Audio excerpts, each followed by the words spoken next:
పశ్చిమాసియా యుద్ధం భారత్లో తీవ్ర ప్రభావం చూపుతుంది. ఇప్పటికే ఒకవైపు ధరల పెరుగుదల, మరోవైపు ప్రధాని ఇటీవల సూచించినటువంటి పొదుపు సూత్రాల్లో భాగంగా చాలామంది ఉపాధి కోల్పోయే పరిస్థితికి వచ్చింది. ప్రస్తుతం ఈ బంగారు క్రయ విక్రయాలకు సంబంధించి చేసినటువంటి వ్యాఖ్యల నేపథ్యంలో, అందులోనూ గోల్డ్ రేట్లు హైక్ అవుతున్న నేపథ్యంలో, మరోవైపు ఈ కార్పొరేట్ స్థాయి దుకాణాలు ఏవైతే విచ్చలవిడిగా జిల్లాలో వెలుస్తున్నటువంటి నేపథ్యంలో చాలామంది చిన్న చితక వ్యాపారుల దగ్గర పనిచేసేటటువంటి స్వర్ణకారులు ఉపాధి కోల్పోయే పరిస్థితికి వచ్చింది. ప్రస్తుతం దీనికి సంబంధించి మనతో పాటు మాట్లాడడానికి కొంతమంది స్వర్ణకారులు ఉన్నారు. మరిన్ని విషయాలు అడిగి తెలుసుకునే ప్రయత్నం చేద్దాం.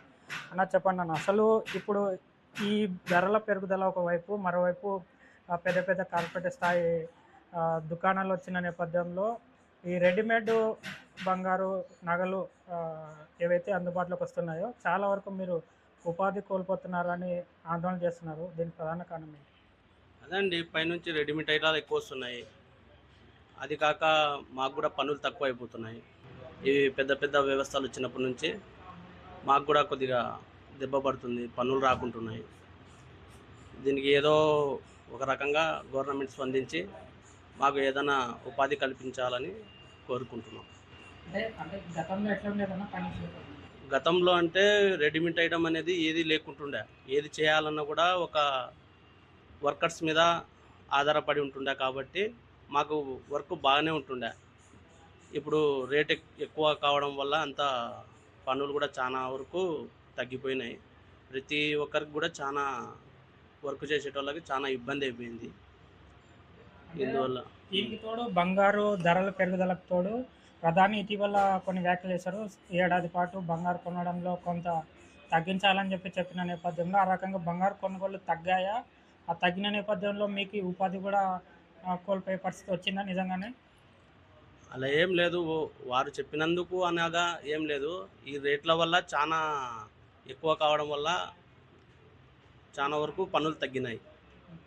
అది కాక బయట చిన్న చిన్న వ్యాపారస్తులు కూడా చాలా ఇబ్బంది పడుతున్నారు. వాళ్ళకుంటే కూడా వాళ్ళకి వ్యాపారం జరిగితే మాకు కూడా వస్తుంది. ఇప్పుడు పెద్ద పెద్ద అంగడోళ్ళంతా ఏం చేస్తారు, బయట నుంచి తెచ్చుకుంటారు ఐటమ్, రెడీమేడ్ పెట్టుకొని అమ్మేసుకుంటారు. చిన్న చిన్న వ్యాపారస్తులకు వస్తేనే మా కాడికి వచ్చేది, వాళ్ళు అయితే చేయించుకుంటారు మన కాడ. ఇప్పుడు వాళ్ళకే లేనప్పుడు మాకు వ్యాన్ నుంచి వస్తుంది. అలా అని మాకు చాలా ఇబ్బందిగా ఉంది. అన్న, చెప్పండి, అసలు మీకు ఈ బంగారు రేట్ల పెరుగుదలతో పాటు ఇప్పుడు ప్రధాని చెప్పినటువంటి పొదుపు సూత్రాల్లో భాగంగా ఏడాది పాటు బంగారు కొనొద్దని చెప్తున్నారు కదా, ఇది మీపై ఎట్లాంటి ప్రభావం చూపిస్తుంది? బంగారు రేటు ఎక్కువ పెరుగుతుందని చెప్తున్నారు. దానివల్ల మన పనులు లేవన్నమాట. ఏమి తగ్గిస్తే బాగుండేది అనుకుంటున్నా. పనులు చదువుతాం మాకు రెడీమేడ్ అలా ఎక్కువ అయిపోయింది. గతంలో ఫ్యూచర్లో అంటే ఇంకా చెప్పలేము. అది బంగారు రేటు ఎక్కితే పనులు ఉండవు మనకి. గతంలో కొనుగోలు ఏ రకంగా ఉండేవి, మీకు పనులు ఎట్లా వచ్చేవి? ఇప్పుడు బంగారు రేట్ పెరిగిన తర్వాత ఏ రకంగా కొనుగోలు జరుగుతున్నాయి, మీకు పనులు ఏ రకంగా వస్తున్నాయి? అంటే పనుల్లో తేడా ఏమన్నా కనిపిస్తుందా?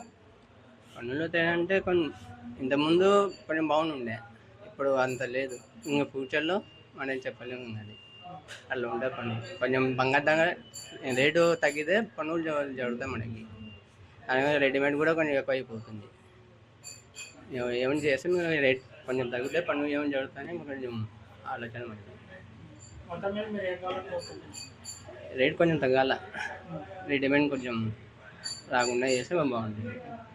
చూస్తున్నారు కదా, మొత్తం మీద ఏదైతే ఈ బంగారు రేట్ల పెరుగుదల ఒకవైపు, మరోవైపు ఈ కొనుగోలులకు సంబంధించి ఏడాది పాటు బంగారు కొనకుండా కొంచెం పొదుపు మాత్రం పాటించాలని ప్రధాని పిలుపు మేరతో భారీగా బంగారు కొనుగోళ్లలో కొంచెం తగ్గుదల వచ్చిందని చెప్తా ఉన్నారు. ఈ నేపథ్యంలోనే తమకు ఉపాధి కోల్పోయి రోడ్డున పడే పరిస్థితి ఏర్పడింది. దీనికి ప్రత్యామ్నాయ మార్గం చూపించాలి, ప్రభుత్వం తమపై దృష్టి సారించి మాకు ఏదైనా ఒక ఉపాధి కల్పించేలా కొన్ని ప్రభుత్వ స్కీమ్లు తీసుకురావాలని చెప్పి కూడా వీళ్ళంతా కోరుతూ ఉన్నారు.